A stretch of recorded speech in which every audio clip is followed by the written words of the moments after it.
Welcome to master mind F GK. Friends, आज हम लोग इस वीडियो में 11वां मिनी मॉक टेस्ट देखेंगे। इसमें जीके जीएस का टोटल 40 प्रश्न है, तो वीडियो को शुरू से लास्ट तक बने रहिएगा। फ्रेंड्स, एक तरह से आपका ये रिवीजन प्रैक्टिस सेट चल रहा है। और जो स्टूडेंट चैनल पर पहली बार विजिट कर रहे हैं वो चैनल को सब्सक्राइब कर बेल आइकन को दबा दीजिएगा। सोमवार से फ्रेंड्स 13 तारीख से 8:30 बजे मैं लाइव क्लास आऊँगा, तो लाइव क्लास में आप लोग जरूर जुड़िएगा। चलिए फ्रेंड्स, तो शुरू करते हैं। आप लोग गेस करते चलिएगा फ्रेंड्स, रिवीजन करते चलिएगा फटाफट। आज का पहला सवाल आप लोग के सामने है कि निम्नलिखित में से किसने संस्कृत नाटक मुद्रा राक्षस लिखा था। देखिए, मुद्रा राक्षस है जो किस भाषा का नाटक है, तो संस्कृत भाषा का नाटक है। किसके द्वारा लिखा गया है?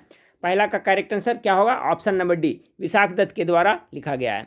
सवाल नंबर 2 देखिए फ्रेंड्स, कि निम्न में से किस संस्थान ने लो कास्ट डॉट डिटेक्टर, ठीक है, ध्यान से सुन ले, निम्न में से किस संस्थान ने लो कास्ट डर्ट डिटेक्टर का आविष्कार किया जो किसी स्थान को सफाई की आवश्यकता होने पर अधिकारियों को सूचित करता है? 2 नंबर सवाल का करेक्ट आंसर हो जाएगा फ्रेंड्स, ये आप IIT खड़गपुर ने इसका आविष्कार किया। ठीक है, क्या नाम है मशीन का? तो लो कास्ट डर्ट डिटेक्टर। ऐसा मशीन है फ्रेंड्स कि कहीं पे अगर जो ज़्यादा गंदगी है तो वो आपको सूचित करता है, इंडिकेट करता है। ठीक है, तो इसका correct answer option number B हो जाएगा। याद रखिएगा, IIT खड़गपुर ने इसका आविष्कार किया है। 3 नंबर सवाल देखें, उस भारतीय वैज्ञानिक की पहचान करें जिन्होंने खगोल विज्ञान में अपने उल्लेखनीय योगदान के लिए प्रतिष्ठित डैन डेविस पुरस्कार जीता। 3 का करेक्ट आंसर क्या होगा फ्रेंड्स? तो इनका जो करेक्ट आंसर होगा इसका, जो श्रीनिवासन कुलकर्णी हो जाएगा। ठीक है, ऑप्शन नंबर डी इसका करेक्ट आंसर हो जाएगा। कौन से वे भारतीय वैज्ञानिक थे जिन्होंने खगोल विज्ञान में अपने उल्लेखनीय योगदान के लिए उन्हें प्रतिष्ठित पुरस्कार डैन डेविड पुरस्कार जीता था? तो श्रीनिवास कुलकर्णी थे। ऑप्शन नंबर डी इसका करेक्ट आंसर होगा। 4 नंबर सवाल देखें, एल देवेंद्रो सिंह निम्नलिखित में से किस खेल से जुड़े हुए हैं? एल देवेंद्रो सिंह किस खेल से जुड़े हुए हैं फ्रेंड्स? तो देखिए, आपका मुक्केबाजी करते हैं। ऑप्शन नंबर ए इसका करेक्ट आंसर हो जाएगा। एल देवेंद्रो सिंह मुक्केबाजी से जुड़े हुए हैं। 5 नंबर सवाल देखें कि विश्व का सबसे बड़ा जलीय निकाय कौन सा है? विश्व का सबसे बड़ा जलीय निकाय कौन सा है? 5 का क्या हो जाएगा फ्रेंड्स? तो प्रशांत महासागर हो जाएगा। सबसे बड़ा महासागर ही है ना, ऑप्शन नंबर ए इसका करेक्ट आंसर हो जाएगा। 6 नंबर सवाल को देखें कि उत्तर प्रदेश के मिर्ज़ापुर और सोनभद्र में खाली स्थान खनिज पाया जाता है। उत्तर प्रदेश के मिर्ज़ापुर और सोनभद्र में कौन सा खनिज पाया जाता है? तो देखिए, वहाँ मुख्य रूप से संगमरमर पाया जाता है। 6 का करेक्ट आंसर ऑप्शन नंबर ए हो जाएगा। 7 नंबर सवाल को देखें। 7 नंबर सवाल है आपका फ्रेंड्स कि मध्यकालीन प्रसिद्ध साहित्यिक प्रतिभा गुरु बसव ने किस भाषा में अपने प्रसिद्ध साहित्य कार्यों का संकलित किया है? 7 नंबर सवाल का करेक्ट आंसर ऑप्शन हो जाएगा फ्रेंड्स डी, कन्नड़ भाषा में। कह रहा है मध्यकालीन प्रसिद्ध साहित्यिक प्रतिभा गुरु बसव ने किस भाषा में अपने प्रसिद्ध साहित्य कार्यों को संकलित किया है? तो कन्नड़ भाषा में किया है। ऑप्शन नंबर डी 7 का करेक्ट आंसर हो जाएगा। 8 नंबर सवाल को देखें, बागुइयो शहर को पाइन्स सिटी भी कहा जाता है। यह शहर किस देश में स्थित है? ठीक है, देखिए, बागुइयो शहर को क्या कहा जाता है? पाइन्स सिटी कहा जाता है। ये पाइन्स सिटी है जो कहाँ स्थित है? 8 का, तो ये आपका फ्लोरिडा में स्थित है। ऑप्शन नंबर ए इसका करेक्ट आंसर हो जाएगा। 9 नंबर सवाल को देखें, पुस्तक हंगरी टाइड के लेखक का नाम क्या है? हंगरी टाइड के लेखक का नाम क्या है? तो 9 नंबर सवाल का जो करेक्ट आंसर हो जाएगा फ्रेंड्स, अमिताभ घोष ने लिखा है। याद रखिए, इंपॉर्टेंट क्वेश्चन है। हंगरी टाइड नामक पुस्तक के लेखक कौन है? तो अमिताभ घोष है। 9 का correct answer option number B हो जाएगा। 10 नंबर सवाल देखें, भारत की सरकारी स्वामित्व वाली गैस उत्पादक कंपनी गेल इंडिया लिमिटेड ने देश का दूसरा सबसे बड़ा रूफटॉप सौर ऊर्जा संयंत्र कहाँ स्थापित करने का प्राधिकार प्राप्त कर लिया है? तो 10 नंबर सवाल का जो करेक्ट आंसर हो जाएगा फ्रेंड्स आपका उत्तर प्रदेश हो जाएगा। ठीक है, उत्तर प्रदेश में। क्वेश्चन अच्छा है फ्रेंड्स कि भारत की सरकारी स्वामित्व वाली गैस उत्पादक कंपनी कौन सा? गेल इंडिया लिमिटेड ने देश का दूसरा सबसे बड़ा रूफ टॉप सौर ऊर्जा संयंत्र कहाँ स्थापित करने का प्राधिकार प्राप्त कर लिया है? तो आपका उत्तर प्रदेश में। चलिए अगला सवाल को देखते हैं। 11 नंबर सवाल कि एज अगेंस्ट ऑर्डर्स के लेखक कौन है? 11 नंबर सवाल, 11 नंबर सवाल है एस अगेंस्ट ऑड्स के लेखक कौन है? तो 11 का हो जाएगा आपका सानिया मिर्जा। ठीक है, ऑप्शन नंबर ए इसका करेक्ट आंसर हो जाएगा। सानिया मिर्जा ने ये लिखा है। 12 नंबर सवाल को देखें, बौद्ध धर्म की नींव महान सच्चाइयों एवं अंगीय पथ पर आधारित है। 12 का करेक्ट आंसर हो जाएगा फ्रेंड्स कि बौद्ध धर्म की नींव आपका 4 महान सच्चाइयों एवं 8 अंगीय पथ पर आधारित है। ऑप्शन नंबर सी इसका करेक्ट आंसर हो जाएगा 12 का। 13 नंबर सवाल को देखें, निम्नलिखित में से किसने रघुवंशम संकलित किया है? तो रघुवंशम के लेखक के बारे में पूछा जा रहा है 13 का, तो किसने लिखा है? कालिदास के द्वारा लिखा गया है ना। ऑप्शन नंबर बी इसका करेक्ट आंसर हो जाएगा।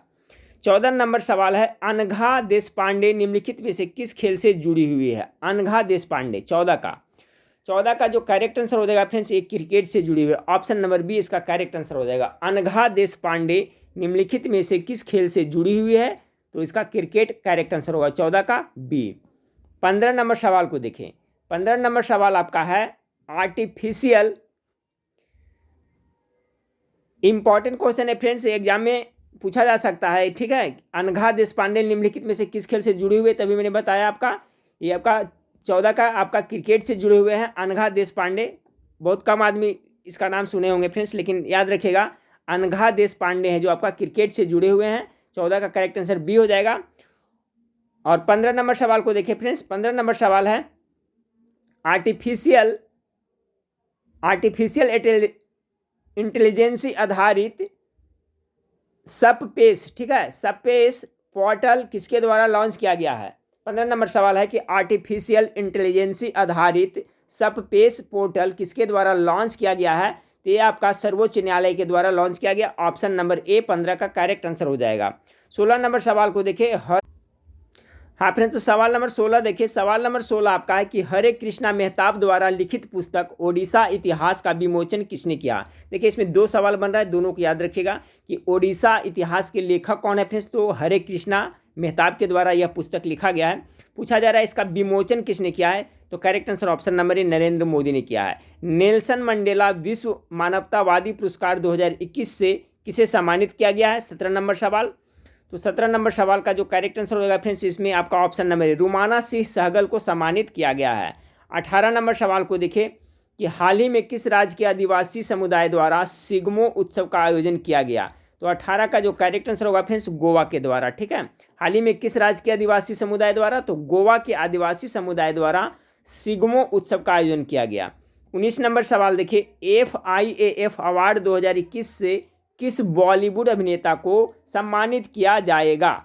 19 का करेक्ट आंसर हो जाएगा फ्रेंड्स आपका superstar Amitabh Bachchan. Option number B इसका करेक्ट आंसर हो जाएगा। ठीक है, FIAF अवार्ड 2021 से किस बॉलीवुड अभिनेता को सम्मानित किया जाएगा? तो आपका अमिताभ बच्चन को सम्मानित किया जाएगा। 20 नंबर सवाल को देखिए फ्रेंड्स कि निम्नलिखित में से किसे नैसकॉम की पहली महिला चेयरपर्सन के रूप में नियुक्त किया गया है? 20 नंबर सवाल देखिए, निम्नलिखित में से किसे नैसकॉम की पहली महिला चेयरपर्सन के रूप में नियुक्त किया गया है? तो 20 का करेक्ट आंसर हो जाएगा फ्रेंड्स रेखा मेनन। ऑप्शन नंबर 20 का करेक्ट आंसर होगा। ठीक है फ्रेंड्स, तो देखिए 20 प्रश्न का ये मिनी मॉक टेस्ट हो गया फ्रेंड्स। पुनः 20 प्रश्न देखेंगे, आपका टोटल कुल 40 प्रश्न हो जाएंगे। ठीक है, चलिए फ्रेंड्स तो पुनः एक से देखते हैं 1 नंबर सवाल से कि पंचतंत्र का लेखक कौन है? सिंपल सा क्वेश्चन है फ्रेंड्स, गेस करिए। तो पंचतंत्र है जो विष्णु शर्मा के द्वारा लिखा गया। ऑप्शन नंबर डी करेक्ट होगा। येलो स्टोन राष्ट्रीय उद्यान कहाँ स्थित है? बहुत अच्छा सवाल है फ्रेंड्स। ये येलो स्टोन राष्ट्रीय उद्यान किस देश में स्थित है? 2 का, तो ये आपका संयुक्त राज्य अमेरिका में स्थित है। याद रखिएगा येलो स्टोन राष्ट्रीय उद्यान संयुक्त राज्य अमेरिका में पड़ता है। 3 नंबर सवाल को देखिए फ्रेंड्स कि राज्यसभा के सदस्य की अधिकतम स्वीकार्य संख्या है। अधिकतम पूछा जा रहा है, स्वीकार्य संख्या कितना हो सकता है? 3 का, तो देखिए राज्यसभा के सदस्यों का अधिकतम संख्या कितना हो सकता है? 250 हो सकता है। ठीक है फ्रेंड्स, और जो राज्यसभा का सदस्य होते हैं उनके चुनने के लिए आयु कितना निर्धारित रखा गया है फ्रेंड्स? कम से कम तो 30 वर्ष होना चाहिए, जबकि लोकसभा के सदस्य का कितना होता है? 25 वर्ष होता है। ठीक है, दोनों याद रखिएगा। तो यहाँ क्वेश्चन पूछा गया है कि राज्यसभा के सदस्यों की अधिकतम स्वीकार्य संख्या कितनी है? तो अधिकतम आपका 250 होनी चाहिए। 4 नंबर सवाल को देखिए। 4 नंबर सवाल आपका है कि प्रतिष्ठित अंतर्राष्ट्रीय खेल आयोजनों में प्रशिक्षकों को पदक विजेताओं को तैयार करने के लिए कौन सा पुरस्कार दिया जाता है? चलिए 4 नंबर सवाल का क्या हो जाएगा फ्रेंड्स? तो देखिए खेल प्रशिक्षकों को कौन सा पुरस्कार दिया जाता है आपका, तो द्रोणाचार्य पुरस्कार दिया जाता है। ऑप्शन नंबर डी इसका करेक्ट आंसर हो जाएगा 4 का। 5 नंबर सवाल को देखें कि समाचार में अक्सर देखा जाने वाला शब्द ब्रेकिस्ट निम्नलिखित देशों में किस देश से संबंधित है। ठीक है, कौन सा शब्द फ्रेंड्स, तो ब्रेकिस्ट। तो 5 का जो करेक्ट आंसर हो जाएगा आपका यूके से संबंधित है। ठीक है, किस देश से संबंधित है, तो यूके से संबंधित है। चलिए सवाल नंबर 6 को देखिए, कनाडा के सर्वोच्च न्यायालय के न्यायाधीश के रूप में नियुक्त होने वाली पहली पगड़ी वाली सिख महिला कौन बन गई है। ठीक है, पहली पगड़ी वाली सिख महिला कौन बन गई है, तो 6 का करेक्ट आंसर हो जाएगा ऑप्शन नंबर बी, इनका नाम है Palwinder Kaur Shergill. Option number B 6 का करेक्ट आंसर होगा।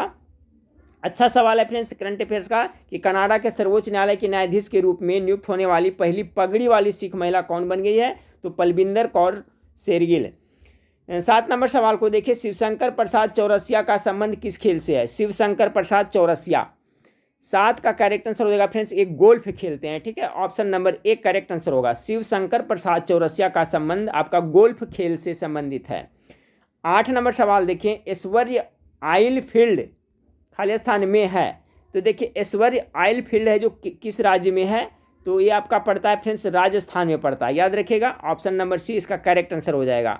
जैसे असम में डिगबोई पड़ता है फ्रेंड्स, इसी तरह से ऐश्वर्य आइल फील्ड कहाँ है, तो राजस्थान राज्य में है, तो याद रखिएगा ऑप्शन नंबर सी इसका करेक्ट आंसर हो जाएगा 8 का।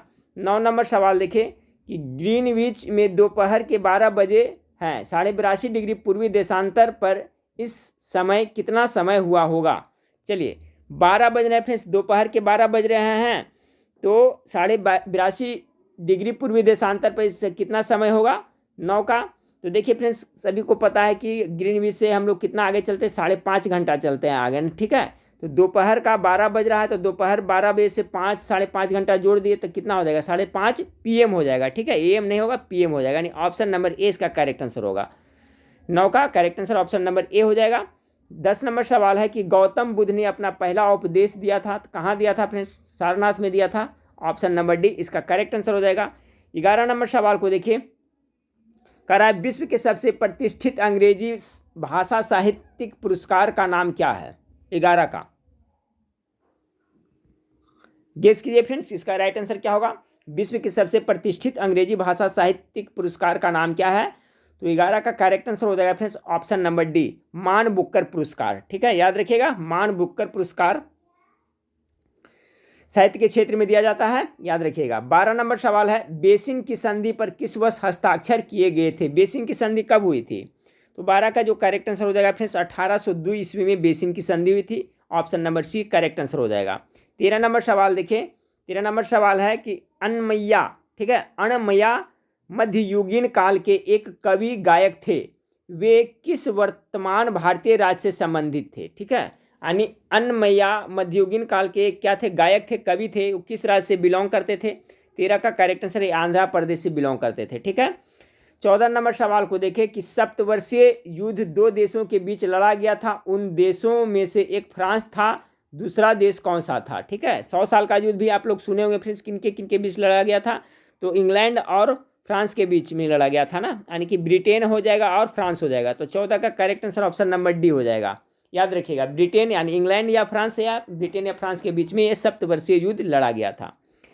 15 नंबर सवाल को देखें कि मार्च 2021 में प्रधानमंत्री नरेंद्र मोदी एवं बांग्लादेश की प्रधानमंत्री शेख हसीना ने किस यात्री ट्रेन को हरी झंडी दिखाई। बहुत अच्छा सवाल है फ्रेंड्स, याद रखिएगा, उसका नाम है फ्रेंड्स मिताली एक्सप्रेस, याद रखिएगा ऑप्शन नंबर सी हो जाएगा। बहुत इंपॉर्टेंट सवाल, मार्च 2021 में प्रधानमंत्री नरेंद्र मोदी एवं बांग्लादेश की प्रधानमंत्री शेख हसीना ने किस यात्री ट्रेन को हरी झंडी दिखाई, तो मिताली एक्सप्रेस करेक्ट आंसर हो जाएगा। 16 नंबर सवाल को देखिए, हाल ही में महाराष्ट्र सरकार ने गोरेवाड़ा चिड़ियाघर का नाम बदलकर किस नाम पर रखा है। ये देखिए गोरेवाड़ा चिड़ियाघर आपका महाराष्ट्र में पड़ता है, तो इसका नाम बदल दिया गया है, क्या रखा गया है, इसको नाम रखा गया फ्रेंड्स बाला साहेब ठाकरे। ठीक है, बाला साहेब ठाकरे नाम कर दिया गया है। 16 का करेक्ट आंसर ऑप्शन नंबर आपका सी हो जाएगा। 17 नंबर सवाल को देखें, हाल ही में किस देश ने दुनिया का पहला लकड़ी से बना उपग्रह लॉन्च करने की घोषणा की है। ये भी इंपॉर्टेंट सवाल है, बहुत इंपॉर्टेंट। तो देखिए फ्रेंड्स, हाल ही में किस देश ने दुनिया का पहला लकड़ी से बना उपग्रह लॉन्च करने की घोषणा किया है? तो जापान इसका करेक्ट आंसर हो जाएगा, ऑप्शन नंबर सी हो जाएगा। 18 नंबर सवाल देखें, हाल ही में किस राज्य सरकार ने मिट्टी के खिलौने को जीआईटी टैग देने की घोषणा की है? ये भी बहुत इंपॉर्टेंट सवाल है। मिट्टी के खिलौने को जीआईटी टैग देने की घोषणा की है, कहाँ की सरकार ने? तो ये आपका तमिलनाडु की सरकार ने की है, ऑप्शन नंबर ए इसका करेक्ट आंसर होगा। 19 नंबर सवाल को देखिए फ्रेंड्स, बीसीसीआई द्वारा भारतीय महिला क्रिकेट टीम सीनियर के मुख्य कोच के रूप में किसे नियुक्त करने की घोषणा की है? भारतीय क्रिकेट टीम सीनियर के मुख्य कोच के रूप में किसे नियुक्त करने की घोषणा की है बीसीसीआई ने? तो 19 नंबर सवाल का correct answer option number B हो जाएगा फ्रेंड्स, आपका रमेश पवार को। चलिए आज का लास्ट सवाल देखते हैं फ्रेंड्स, कि जल जीवन मिशन के तहत ग्रामीण क्षेत्रों में 100% पाइप जल कनेक्शन का लक्ष्य प्राप्त करने वाला दूसरा केंद्र शासित प्रदेश हाल ही में कौन बना है? 20 का करेक्ट आंसर हो जाएगा फ्रेंड्स, आपका ये पुडुचेरी बन गया है, ऑप्शन नंबर सी इसका करेक्ट आंसर होगा। ठीक है फ्रेंड्स, तो देखिए अभी बिहार पुलिस फायरमैन का एग्जाम तो सभी को पता चल गया होगा फ्रेंड्स कि अभी पंचायत चुनाव के बाद ही होगा, दिसंबर में होगा। तब तक फ्रेंड्स देखिए अभी वेबसाइट पे भी काम चालू है, क्वेश्चन भी टाइप कर रहे हैं और आपका 13 तारीख से लाइव क्लास भी लूँगा फ्रेंड्स, और बाकी बीच बीच में इसी तरह से प्रैक्टिस सेट में आपको कराता रहूँगा। तो देखिए जीके जीएस सभी कॉमन होता है फ्रेंड्स, सभी तरह के जीके जीएस और पढ़ाई करते रहें, इससे रिवीजन होते रहेगा और आप लोग अप टू डेट रहिएगा। ठीक है फ्रेंड्स, तो चलिए नेक्स्ट वीडियो में फिर मिलते हैं। देखने के लिए थैंक यू, धन्यवाद।